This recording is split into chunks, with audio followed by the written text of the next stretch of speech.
Bonjour, je suis Caroline de Souffle Quantique et aujourd'hui je vais vous parler du manichéisme. Alors le manichéisme, eh bien, c'est notre habitude de toujours vouloir classer les choses en bien ou en mal et de porter des jugements sur tout, c'est bien, c'est mal, etc. Or, nous vivons dans un monde de la dualité et à chaque énergie bien, existante existe la même, mais dans son point contraire. C'est-à-dire, par exemple, ce que je viens de vous dire, s'il y a le bien, il y a le mal, s'il y a le vrai, il y a le faux.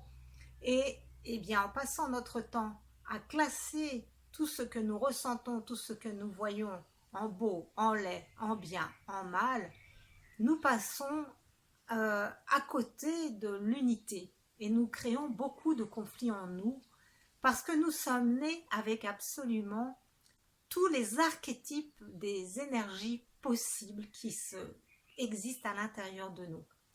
Alors Christian Talchaleur parle de sous-personnalité, Saktigawan de personnalité reniée.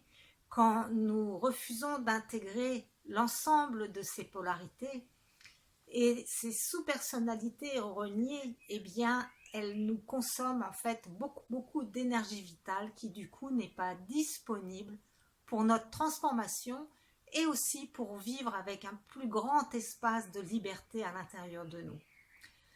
Donc pour vous donner quelques exemples, si je me mets dans une vision dualiste, critique, eh bien par exemple, je peux parler de quelqu'un qui est soit altruiste, ou au contraire égoïste, ou par exemple qui est responsable et irresponsable, ou rationnel, irrationnel, organisé, désordonné. Et à chaque fois, je porte un jugement en fait sur ce que je considère un défaut comme faible, égoïste, désordonné, irresponsable.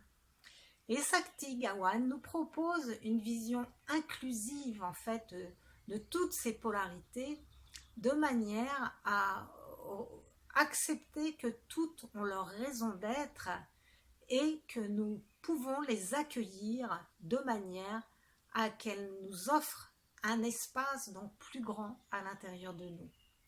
Et donc, par exemple, quelqu'un d'égoïste, c'est quelqu'un qui sait prendre soin de lui. Quelqu'un qui est irresponsable, c'est quelqu'un qui est aussi insouciant.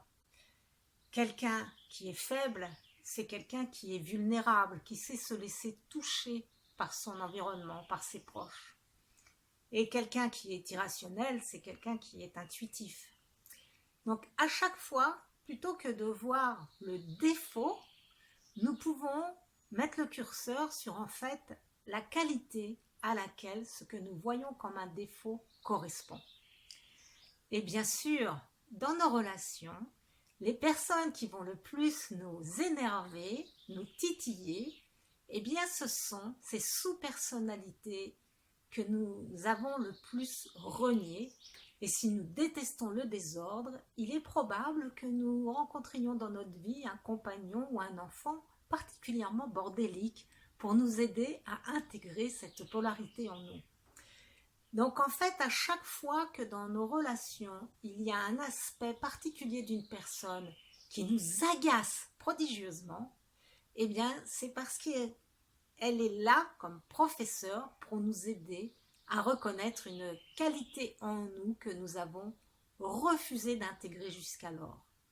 Par exemple, si je suis très travailleuse et que je vis avec un soi-disant paresseux, eh bien ce paresseux est peut-être juste là pour me montrer que je pourrais moi aussi me détendre un peu de temps en temps.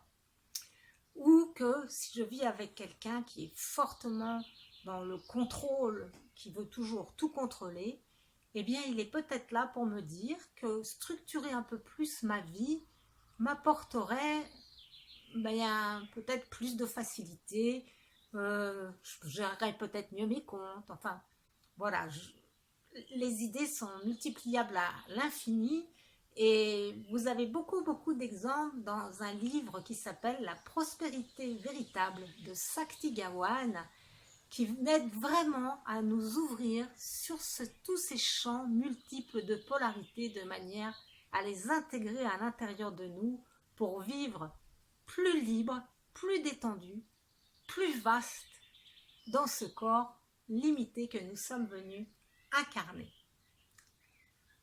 Merci beaucoup pour votre attention et votre écoute.